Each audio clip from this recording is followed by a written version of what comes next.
All right. Good evening. Good evening. Good evening.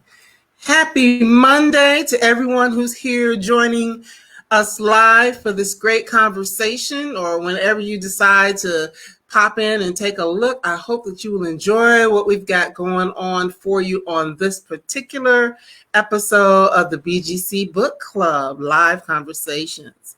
I appreciate you all for taking the time out to join us and to learn more about some of the best in Black women authors that are out here today. And tonight is not going to be any exception. So as you're coming on in the room, please, if you don't mind, drop your city in the comments so we kind of know where you're joining us from. I'm joining you from the outskirts of ATL, where it's 100 degrees. So it's been hot. As you can see, I'm trying to be cool today because it's hot. And of course, our guest is going to be joining us also from a hot spot in Kentucky. So come on in the room. And for those of you who don't know me, my name is Marcy Thomas. I'm the founder of Brown Girl Collective, which has been around for about 12 years, where we celebrate bold, brilliant, and beautiful Black women, and also the BGC Book Club, which you are a part of right now, which has been around since April of last year. And because I love to read, I figure this is a great way for me to share my favorite books and authors with you. Okay, we've got Andrea here from Chicago saying it's hot up there too. All right. Yeah, there's something going on right now. Definitely so. So without any further delay, I'm going to go ahead and introduce our guest for the evening, the author of this wonderful book, This Close to Okay, Leesa Cross-Smith. Now, Leesa is a homemaker and writer who lives in Kentucky with her high school sweetheart husband and their two teenagers. She is the author, of course, of This Close to Okay, which was published earlier this year. She's also the author of We Can Glow, which is a book of short stories, which NPR named as one of the best books of 2020. And it also made the long list for the 2021 Joyce Carol Oates Literary Prize. Whiskey and Ribbons, one of my other favorite books by Leesa, was longlisted for the 2018 Center for Fiction First Novel Prize. And her other book, Every Kiss Award, was a finalist for both the Flannery O'Connor Award for short fiction and the Iowa Short Fiction Award. So not only is she an excellent writer, to me, the world thinks that she is, obviously. And upcoming, she is the author of Half Blown Rose, which will be coming out next year, and I'm looking forward to that as well. So without any further delay, I'm going to bring up the lovely Mrs. Leesa Cross-Smith. Welcome. Thank you. Thank you so much for having me, and thanks to everybody for tuning in. Oh, absolutely. It's a pleasure to have you here. As I mentioned in the green room, I was telling you how much I love your work and have read some of your other books as well. So it's a pleasure to actually have you here joining us live this evening. So how have things been going for you? Yeah, it is hot. So right in Louisville. Is it Louisville or Louisville? I know people say it different depending. Yeah, most people say Louisville or Louisville. Louisville. Okay. Yeah. Okay. All right. So, well, I know there may be some of you who haven't had a chance to read the book yet, and some of you who have. So we're going to have Leesa start out with just reading us a little bit of an excerpt so we know exactly what the book is about, and then we'll go from there.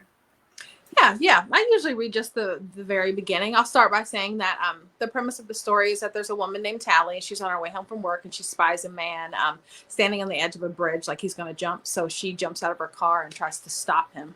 And so we'll start there. All right. Tallie saw him drop his backpack and climb over the metal railing, the bridge, the gray Ohio River below them, a swift rippling ribbon. She was driving slowly because of the rain, the crepuscular light. She didn't give herself time to think, pulled over, lowered the passenger side window, and said, "Hey, hey, hey." The haze increased in frequency, volume. To her left, the blur of traffic. She punched her hazards, climbed over the armrest, and out of her car, leaving the passenger door peeled open. "Hey, I see you. You don't know me, but I care about you. Don't jump," she said, loud enough for him to hear, but she didn't want to startle him either. The cars and trucks were loud, the rain was loud, the sky was loud, the bridge was loud. All those sounds echoing off it, rattling down and back up. The world was so loud. He turned slightly, his face wet with rain. "Hi, I'm Tallie," she said. "I don't want you to do this. Is there somewhere I can take you instead? And I could take your backpack? What's your name?" She was reluctant to touch the backpack. It was dark green and dirty. She reached for it. "Don't touch it," he said softly. Far too softly for someone who was about to jump to his death. Why bother speaking softly when death is slipping its hand in your pocket? Tallie put her hands out in front of her, surrendering. She wouldn't touch the backpack. Fine. A blessing. "I'm sorry. Is there somewhere I could take you and maybe we could talk? Or I could call someone for you. Come with me. We can figure it out," she said, her voice climbing a rickety set of stairs. She'd almost forgotten she was a licensed therapist until she said those words. We can figure it out. And how often did licensed therapists get to do surprise on the street sessions? A lot, actually, but this one was on the bridge. She'd never lost a client to suicide, and she wasn't going to start now. He wasn't her client, but he could have been. She began speaking to him as if it were true. Instead of being out in the cold rain, she imagined they were in her cozy office with the calming lapis walls, the white noise machine, her chair, a basil green, the shiny, honey-smooth hardwood floors, the soothing, soft almond suede couch. She had a scented oil diffuser on the table by the window, lavender and a hint of lemon. She'd mixed it herself. There were potted spider and dracaena plants, bamboo palms and monstera, succulents in the sunlight, natural air purifiers. The bookshelves were packed neat and tight, with an amber salt lamp atop the one closest to the door.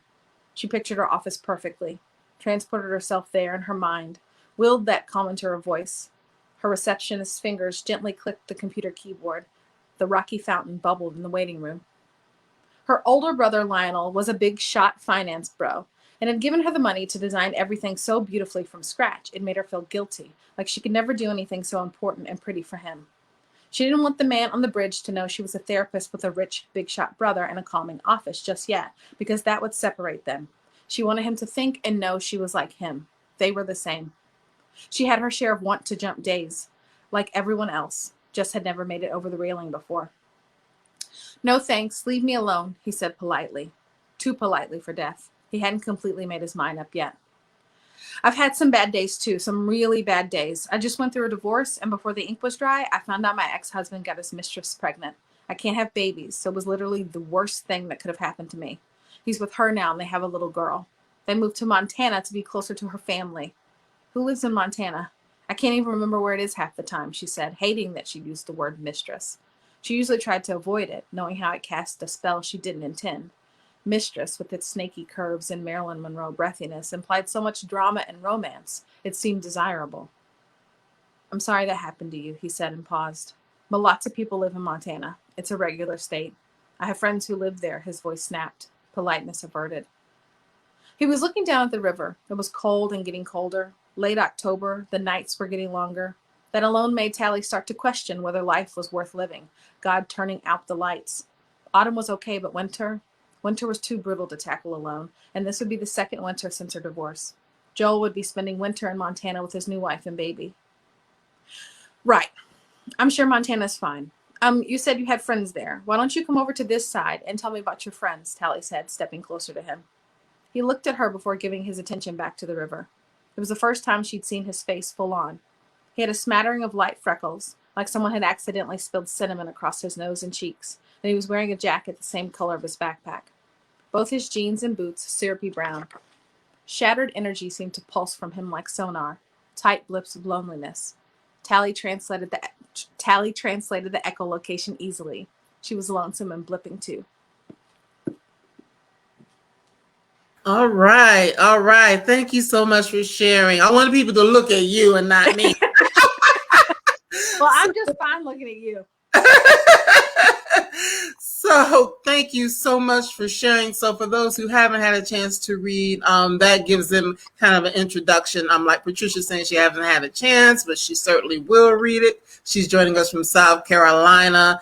And we have Faith from Pennsylvania says, "Nice reading. Thanks for sharing." So, well, and thanks for saying that, because I stumbled over my words a little bit. I appreciate it. That's okay. That's okay. You wrote them. You don't necessarily read them back all the time. So wow. I mean, the way that this book starts out is just so wow. just to imagine it's something that really could happen to anyone, really driving down the street and seeing someone in a precarious position. And, just the fact that Tallie decides to stop and help him. I just think that's a powerful thing that she would even think to do that, because some people would look and be like, oh God, and keep going, you know what I mean? Or call the police or, whatever. You're like, I didn't see it. Yeah, I didn't see that. So many different reactions. Wow. So with Tallie meeting him, and one of the things at the end of that you said about we all have challenges. We're all going through things. Do you think that was one of the things, or as you were writing, Tallie, that you were looking for? Yes, Emmett has this situation, and yes, he's about to commit suicide, but that a lot of times we have different things going on in our lives, and it's all about how we cope. Yeah, absolutely. So, Tallie's a therapist, but doesn't tell him that. Right. And that part, like, just when I was thinking about that, when I was approaching writing the book, interested me because she really has this idea that, she's kind of put here to help people go through their things, but then she has things too.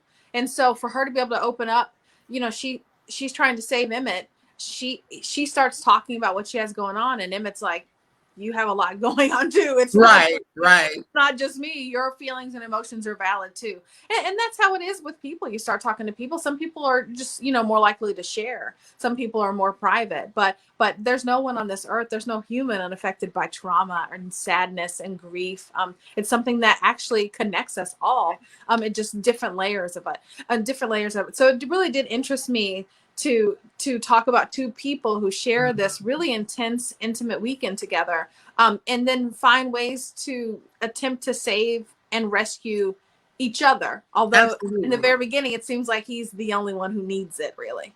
Absolutely. Yeah. Andrea is saying, I'll put up her so you can see it. Love the book. It made me mad. Oh, okay. But I was so invested. That's interesting. Made you mad. I'll tell you what, because we don't like to give away the whole story, but just give enough to make you want to read if you haven't read. Sure. And of course, anyone who's in the comments, please, if you have read it, please feel free to, share your take. Like Andrea said, she's mad. I'd like to know why. I don't know. Yeah, she can tell you. I don't know. Maybe I don't. You don't want to know. Oh boy! And Latoya saying, "Just finished Silver Sparrow. Now I know what I'll be reading next." Well, yes, absolutely, absolutely. That's an honor right now. I do not mind following her at all, one bit. So thank you for that. Right, but one of the things, just moving ahead a little bit. Of course, so they meet and they have this encounter, and she, obviously, in order for there to be a story, he does not jump. Right. So they connect, and she takes him home with her, basically. So I was reading some of the other things that people that you talked to, and folks were like, "Ooh, that's kind of scary." Yeah. Everyone I've talked to, I think, wants to talk to me about that. Right, because it's like, this is this man I just met. Absolutely. I don't know how unstable he is or isn't, because He's trying to commit suicide. He's got this dirty bag. I don't know what's in this dirty bag. Nope, no clue. But I'm going to take him home because I almost like seeing the puppy with the wounded leg. I'm going to take him home, and I'm going to rescue him to see if I can doctor him. Yeah. So you say everybody asked about that. So. Yeah. What was that? What was? Of course, you had to have something happen in the story, but yeah, absolutely. Specifically that. Did you have more to the question? No. Oh, okay. Yeah, you just want to know what she was thinking. What was she thinking? Like, specifically that. It's funny because my go-to answer is because I wanted to sell the book. I know that it's a wild premise. Right. I knew that some people would be interested in seeing what was going to happen, and I too was interested in writing it to tell the story to myself, because that's what I'm doing the first time through. So I was really interested in seeing what was going to happen too. It's just very funny because I would never do something like that. Right. I do not do things like that at all. I think it speaks completely to who she is, and throughout the book, if you've read it, Tallie is aware of how wild it is that she's doing that. Mm-hmm. She has a lot of moments where she's reflecting on the cognitive dissonance of what she's doing. She has moments where she's like, this is okay. I think this will be fine. And she has moments of being like, what have I done? She also speaks a lot to trusting herself and trusting her intuition. And so she got it really wrong with her husband who betrayed her in that way. She missed that there. She's practicing it again. She feels like she can be safe with him. I also, and I also will just add at the end that it's fiction. I don't think, right. I don't right. think, I do not encourage. I mean, I guess should I put that in the book that I don't encourage women? Disclaimer. I don't at all, but I think it makes a really interesting story, and I think that a reader is rewarded in her wild actions and seeing how it all plays out. Absolutely, because you think probably in quote unquote real life they might get somebody to help and then take him somewhere and then check in on him, but not necessarily bring him. Okay, Andra's telling us while she was upset. She says Tallie was just too trusting and she forgives too easy. I was yelling at her. Well, first I want to tell Andra, thank you so much for reading and for my words to ignite that passion inside of you, whether it's good or bad, is a compliment to me because I'm getting you feeling. So I really do appreciate you so much for reading. Yeah. Tallie is, again, I'm not always like that, but she really was. She's really dear to me because she really does care about people too much sometimes. Right. But to what you were saying, yeah, I thought a lot about it, especially, and because we haven't touched on race yet, but especially in this, especially in this book, I really had her as a Black woman think about, and she sees on site very early. We learned that she also, that Emmett, his name is Emmett, that he has some Black in him too, somewhere. Right. That's what she talks to him about. And so for me, I was like, well, she's not going to call the police on him. He doesn't need the police called on him. And that was really something that she would just not do. He's not doing anything wrong.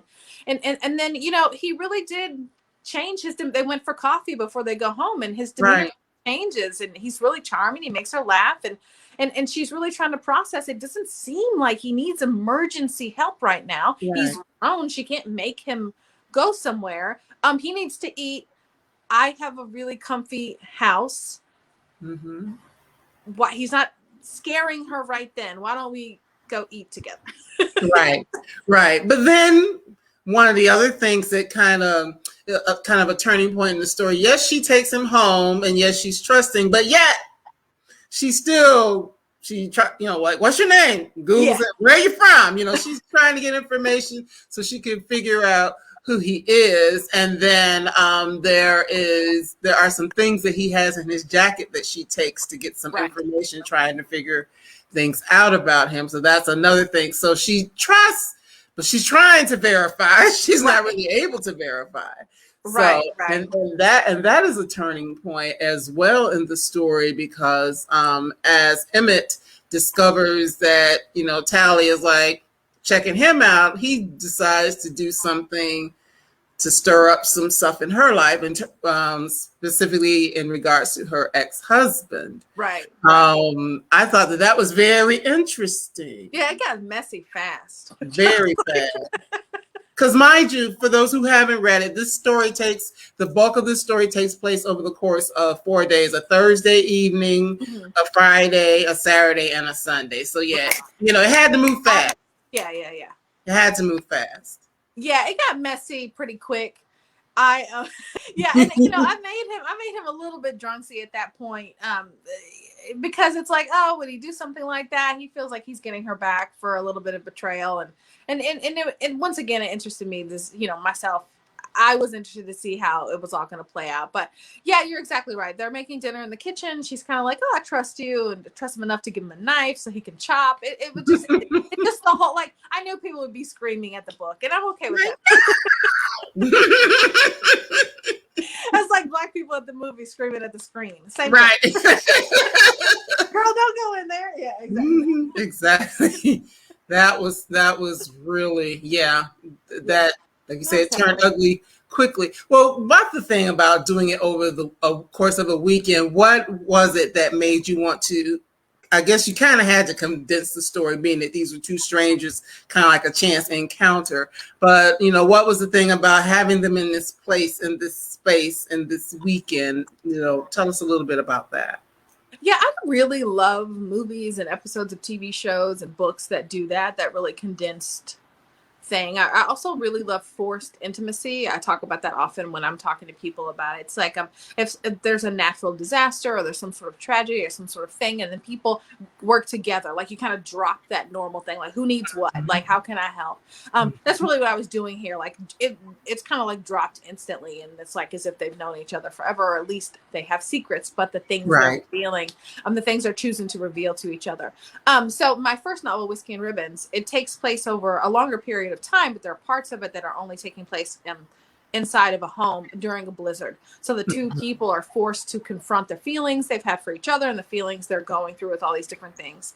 And it's snowing then, but this was okay. It's raining all Halloween. It's raining all Halloween weekend, and so they're in they're in Tallie's really cozy home.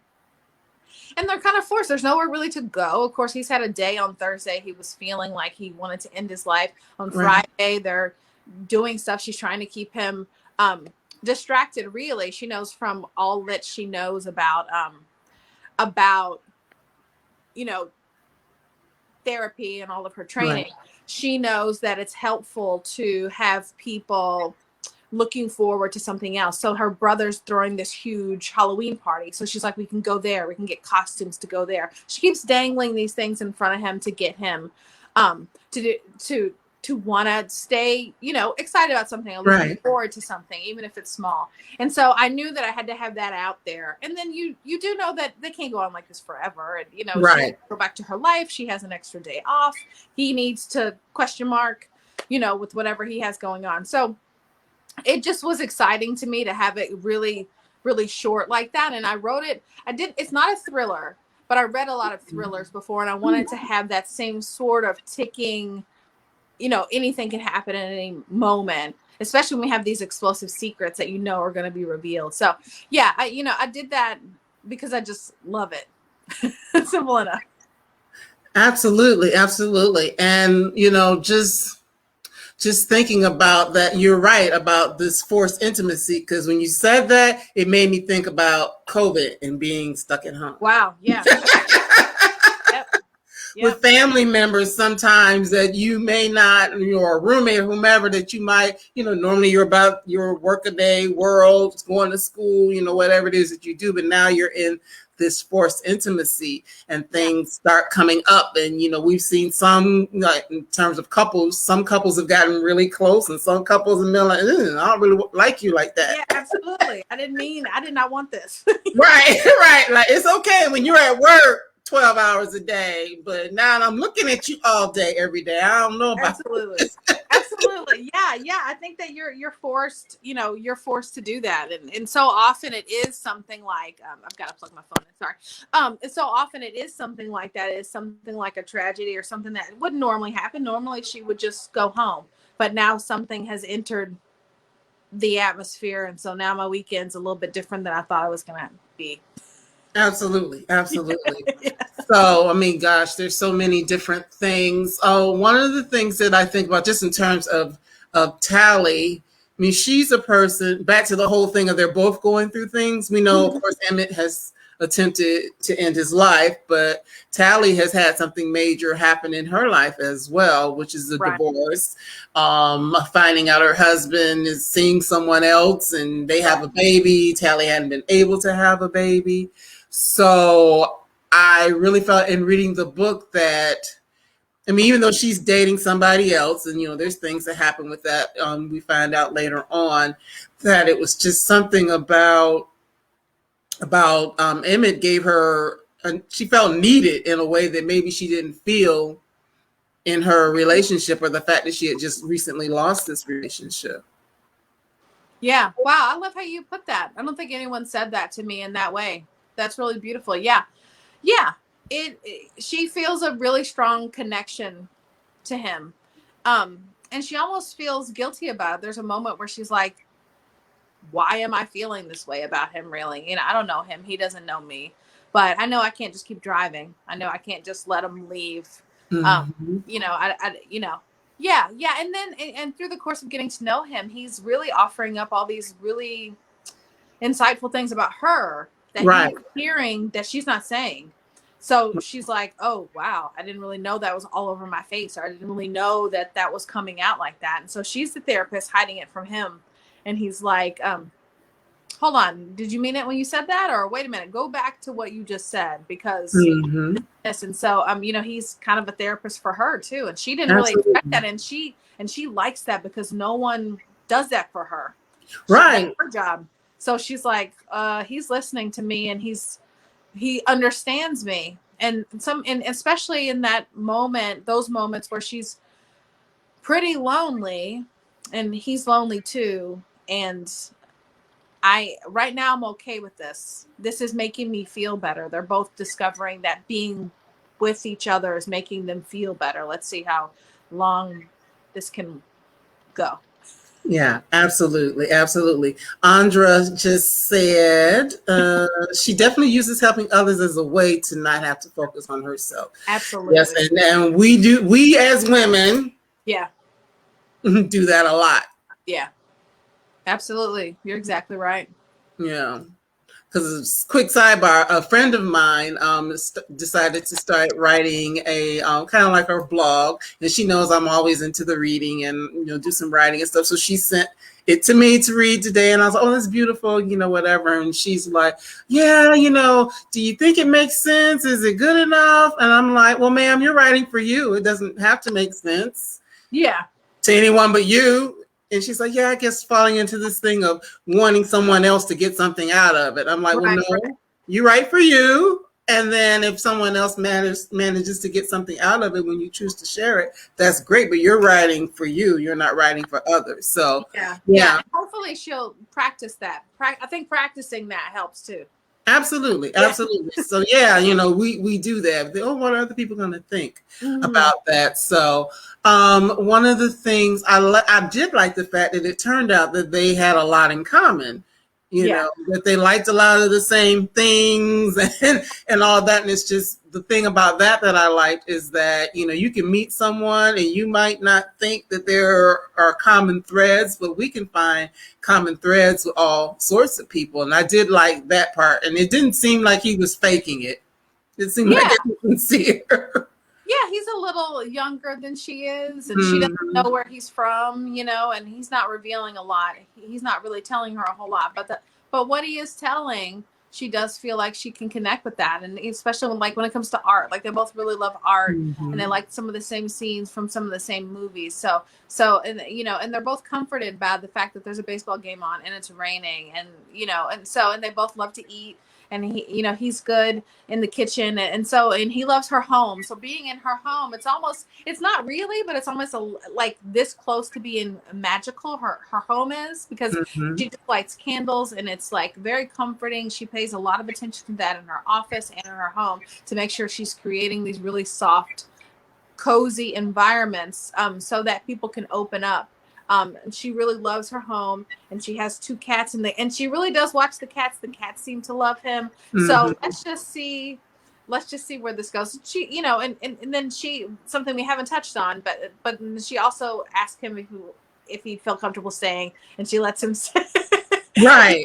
Stay there. Yeah. Right, absolutely. Are you comfortable? Will you think, is she comfortable with him being there? But you brought up something, and I know I'm not going to pronounce it right. So it's a word that's in the book. Hygge. Yes. Yeah. Say that again. Hygge.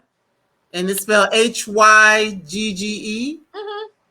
So tell us a little bit about that, because that's something that you practice personally, but you also chose to include it in the book.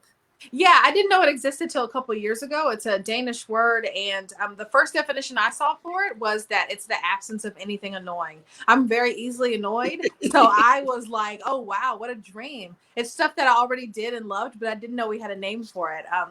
English doesn't have a word for it, and so yeah, it's just the art of coziness. It's and so you'll see lots of things about it. It's just like, excuse me, it's just like warm fuzzy socks and candles and something warm to drink. and turning the lights down low and soft, soft fabrics and just anything that makes you feel cozy, either at home or away. And so, yeah, she loves that. She loves to knit. She loves to, turn on lamps instead of overhead lighting and light the candles. And do you like tea? Everyone feels a little better, whether you want tea or not. Why don't we have some tea and just talk and stuff? So yeah, that's a huge part of her life.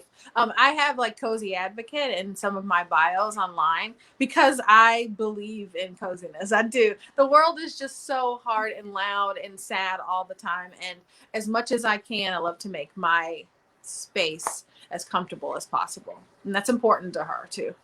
Absolutely. And as I looked it up and then I was looking at pictures, I'm like, well, I pretty much do the same thing. Right. We just didn't have a name I didn't realize it. I didn't have Yeah. a name for it, Yeah, like with the blankets and the pillows and all that stuff.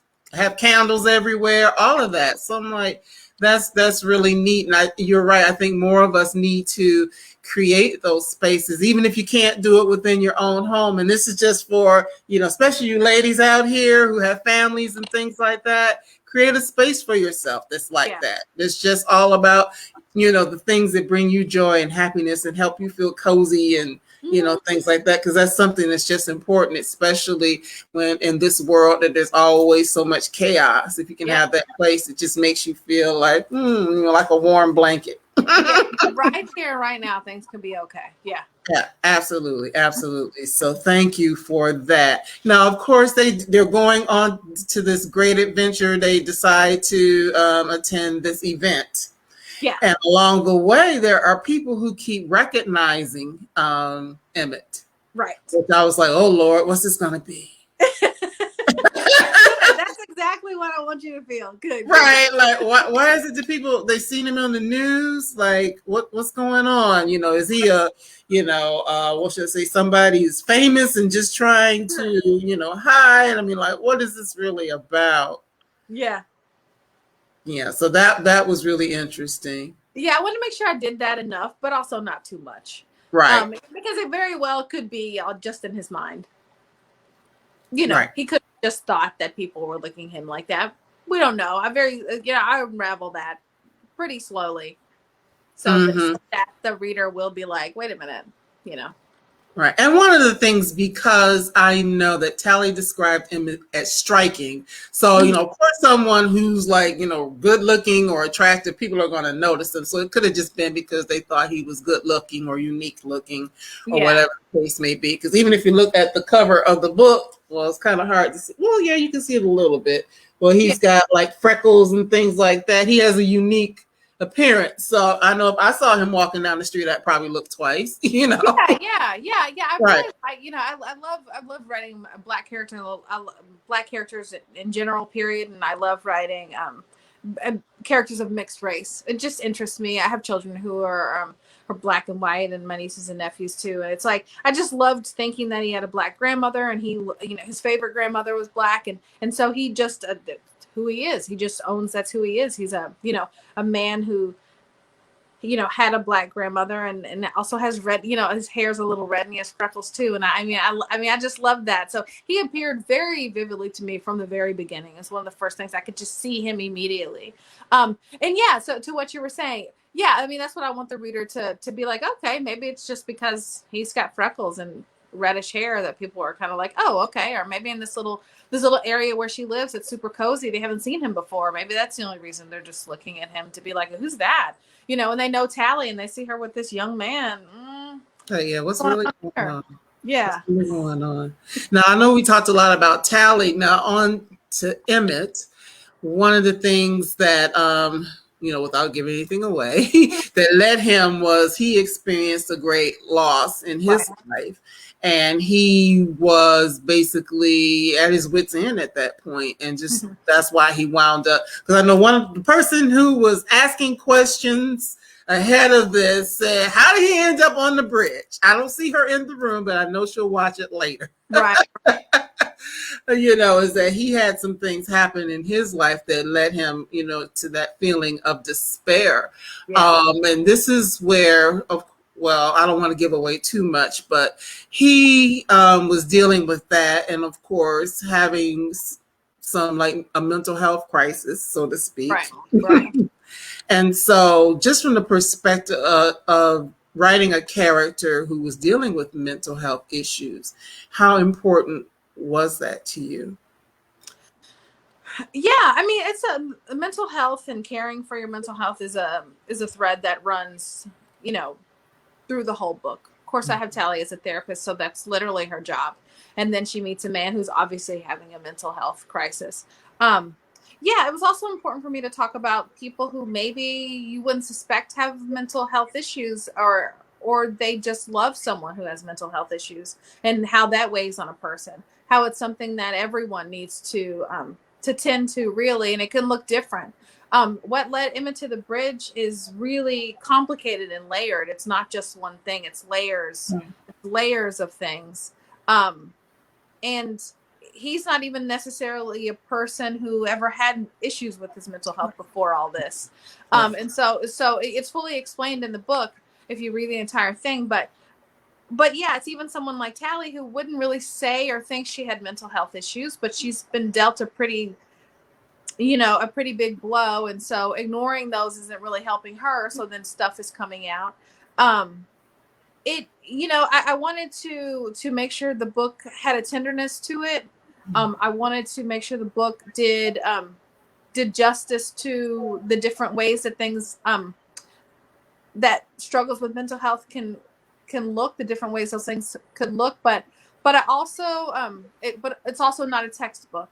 Right. It's a work of fiction examining the lives of these two people in this specific moment. And so I was very careful with my language here, so I never used the word commit suicide. I had read that that can be harmful, as if they're committing a crime or committing something. So choosing suicide, because for some people it is a choice for them that they're choosing to make for themselves. And so I try to be really careful with the language there. Tallie's also careful with her language. Joel calls people who come into her office her patients. She calls them her clients. She doesn't look at them as patients. She looks at them as they're having this interaction together. And she fusses at him about that, because she's like, you always get that wrong. You're not like listening to me. You're not understanding why I'm trying to do that. So she's a person who's very careful about her words, is really trying to think about those things and trying to honor that space. So with Emmett, she's trying to figure out what's going on with him. Really, part of her is just curious. Like, she's just like, what is going on? Hold on just a second. Like, but then another part of her, the biggest part of her is really trying to help him. Right. If I can help you in any way, please tell me.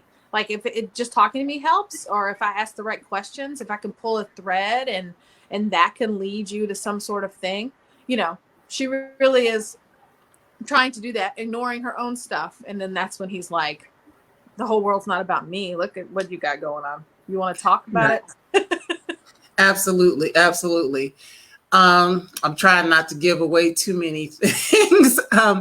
With Emmett, I just found it interesting, backtracking a little bit, when he found out about Tallie, like reading his letters, and he started reaching out to someone from her past, and basically regurgitating his conversation with Tallie.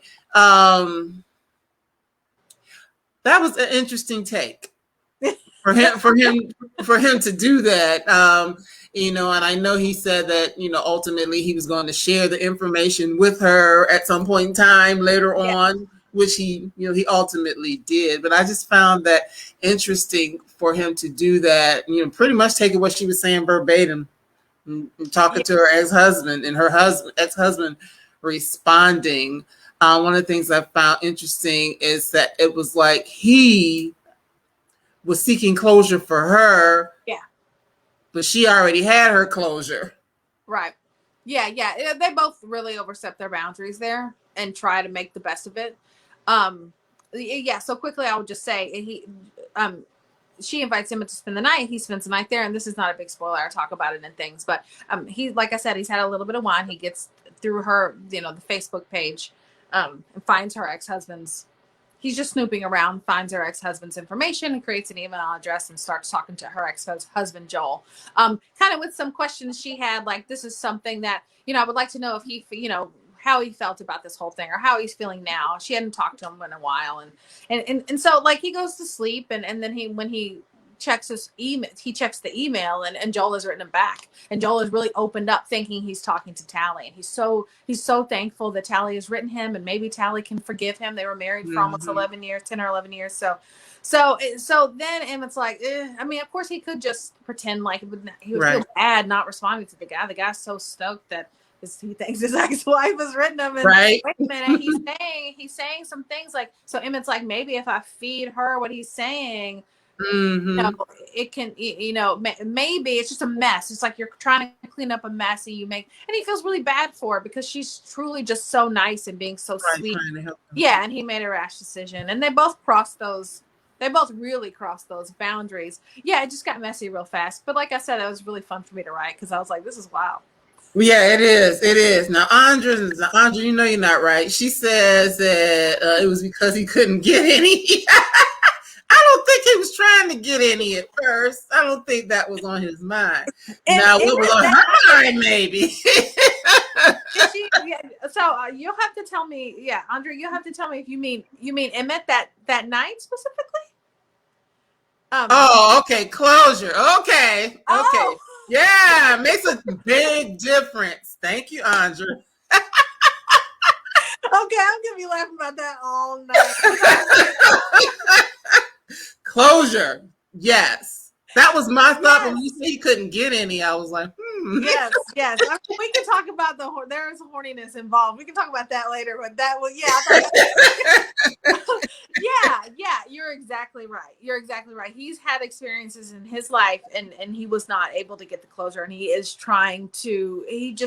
crosses a line in the name of trying to help her. She did not need that help in that specific way, and it all unravels.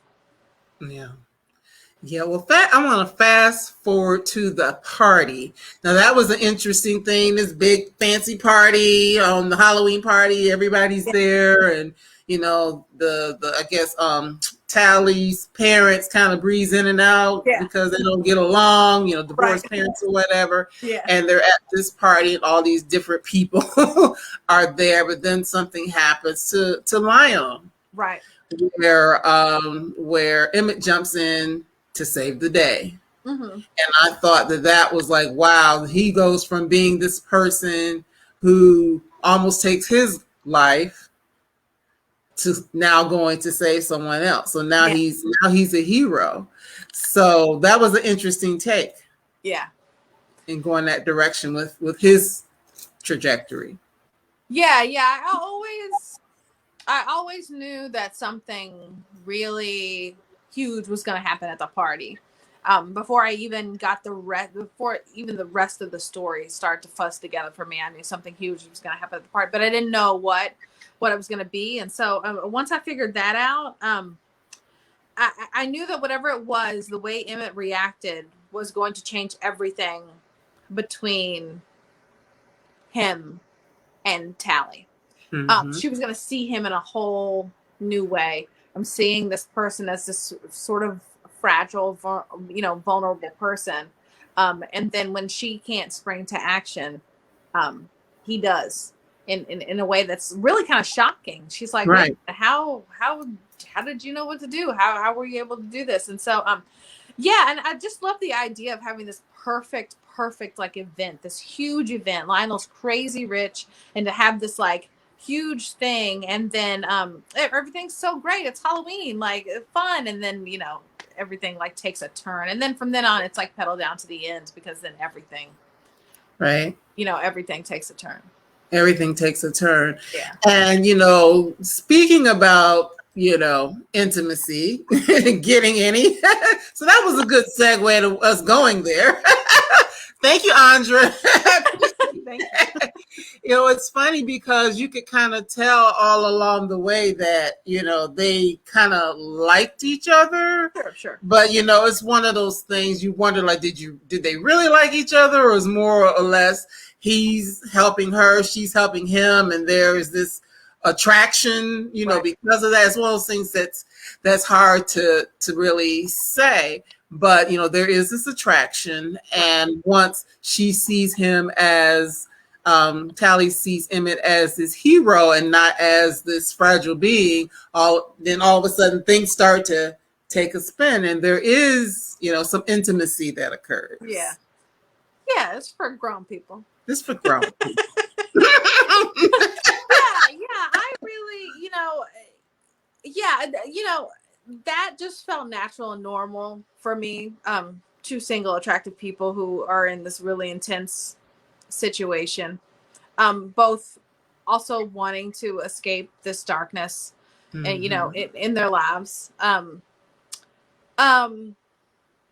It just felt normal for me. I also allow, so the book is written from both of their points of view, and I like to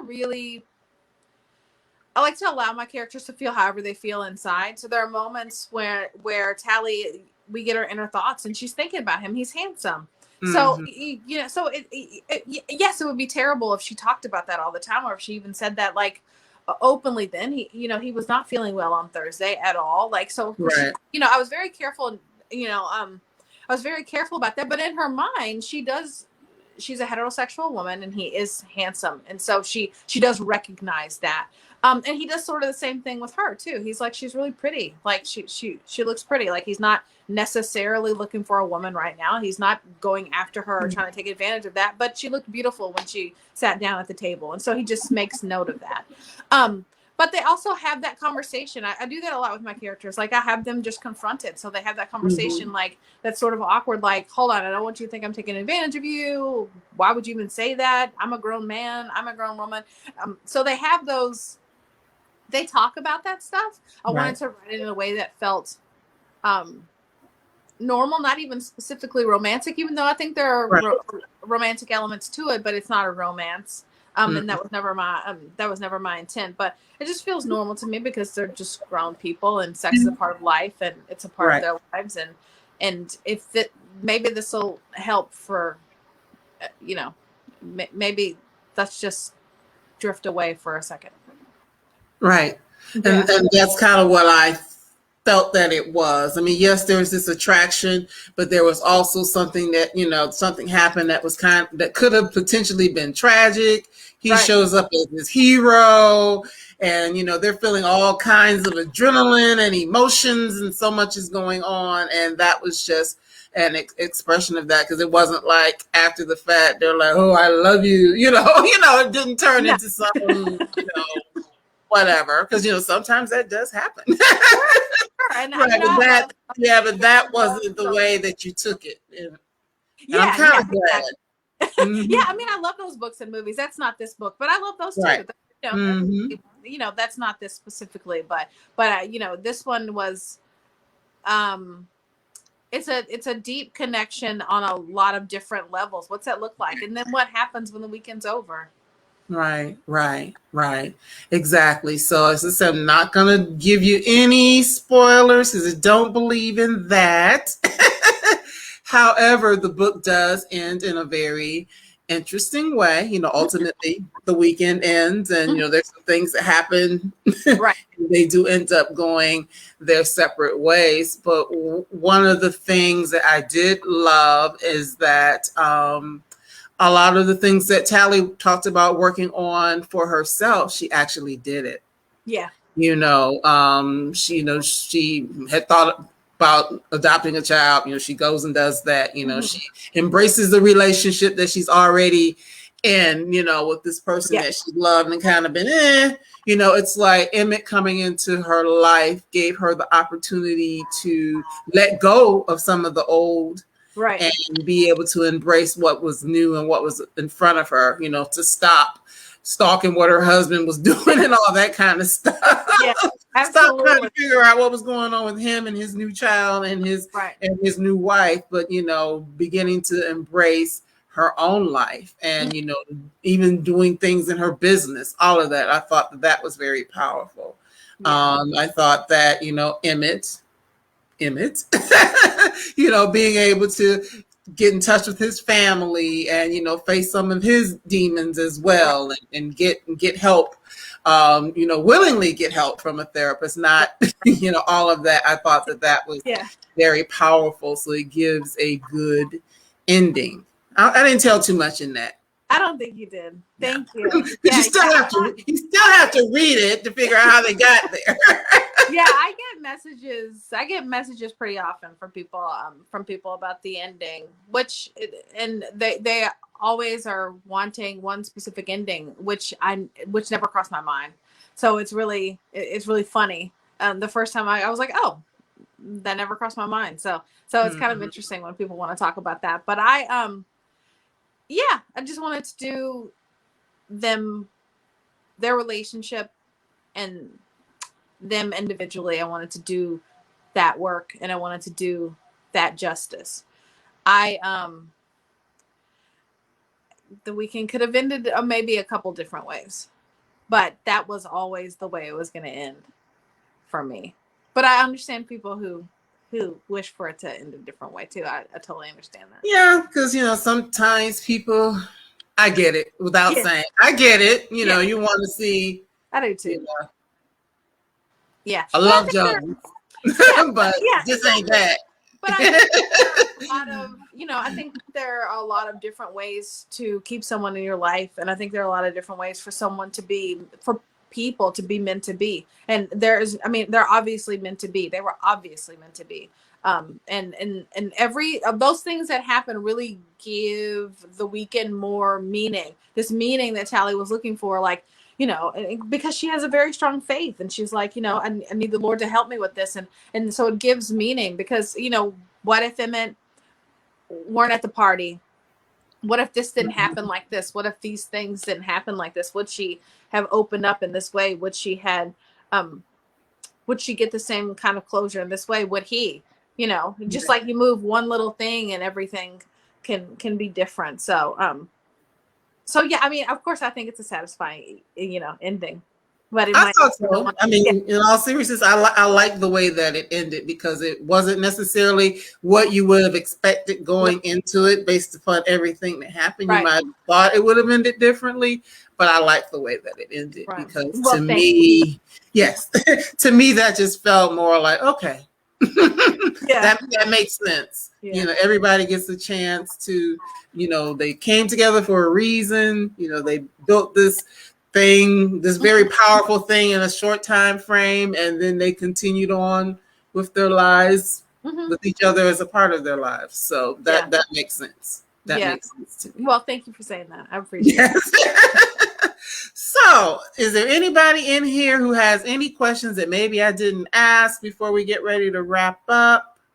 As you can see, I have been scrolling all of the places to follow Mrs. Cross-Smith. Yes. Okay. Well, we kind of find that out later on, Andra, but that is something. Tell me how you're driving while black, no license, and just talk to the police and drive away. Well, we find out how. We find out. Yeah. We find out. It's a little subtle.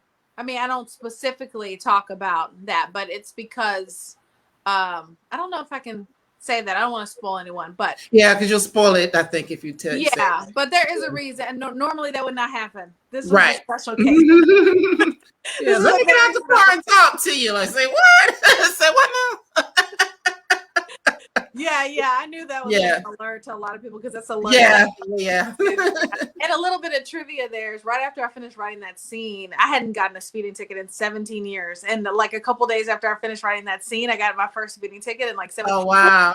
It was a black police officer. It's fine. I was due for one, but I was like, hold up. I got to really think about what I'm going to write next, because this stuff's starting to come true. Right. Oh, and that's one thing I did want to mention, because I read your bio. You have bio, and then like all the things that you really like. Yes. List. If you go to her website and about her page, it has a long list of all the things that she loves and enjoys. Yes.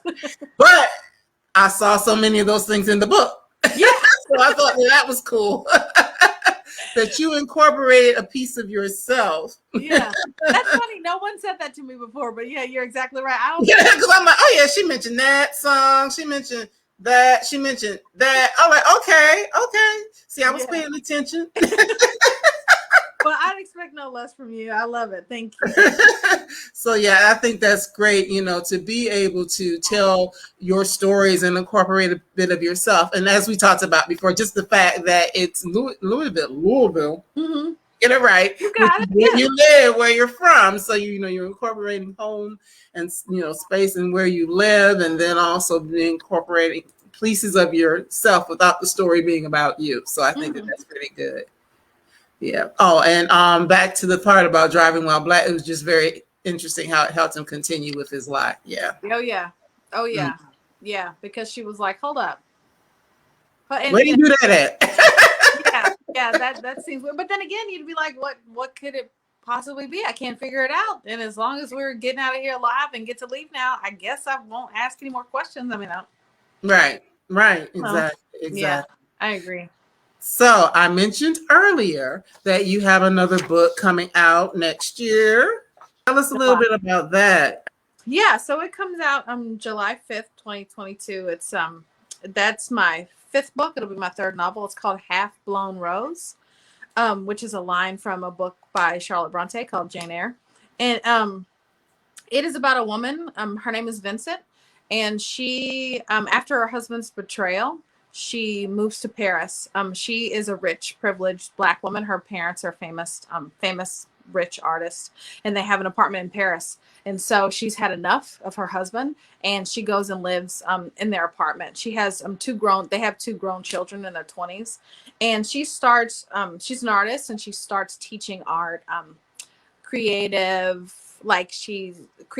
and journaling classes at the Modern Art Museum. And there is a young man named Lou, which means wolf in French, and he wears very short shorts, and he's very cute, and he takes an interest in her, and they have their Parisian adventures while her husband is trying to win her back. That sounds good. I think so too. She is a flaneuse, which is a word for a loafer. Really, it's usually flaneur, which is for the men, but flaneuse is a woman who is just can wander around all day and really like just at her leisure kind of do what she wants. And I just was so excited to write about a Black woman who was free to do that with the time and money to just like eat chocolate bread and get coffee all day and just kind of hang out in Paris looking at the boy in the short shorts. So wow, I'm looking forward to that. That sounds like good escapism. So we'll be ready to talk to you again next summer then. I would love to. It'd be my yes, I have to get on your team's calendar. Like, don't forget about Mercy. Oh, absolutely. I'll get you one. I'll make sure they send you one. Yes. So I thank you so much, Leesa. It's been a pleasure. As I mentioned early on, I've been a fan for a bit, so it's good to meet you face to face and, well, screen to screen. And be able to talk to you about your latest and greatest. And I'm looking forward to all the things that you have coming up. So thank you so much for your time. Thank you. And for those, all right. Have a good one. I'm going to stay on for a minute just to tell people what's coming up next. So we'll talk soon. All righty. Bye-bye. All right, good people. So thank you so much for being here with me for this great discussion with Leesa Cross-Smith. And just wanted to let you know, a week from today, we will be talking to Tia Williams, the author of 7 Days in June. That's next Monday, which is the August the 2nd, depending on when you watch this. Hoping you watch it before then. But August the 2nd, also at 8:00 p.m., same time, same station. We'll be here to talk to Tia Williams about 7 Days in June. So thanks to everyone for joining us. And I hope that you have a pleasant evening or whatever time of day you're watching. I wish you well. Stay safe. And we'll see you again soon. Have a good one. Bye-bye.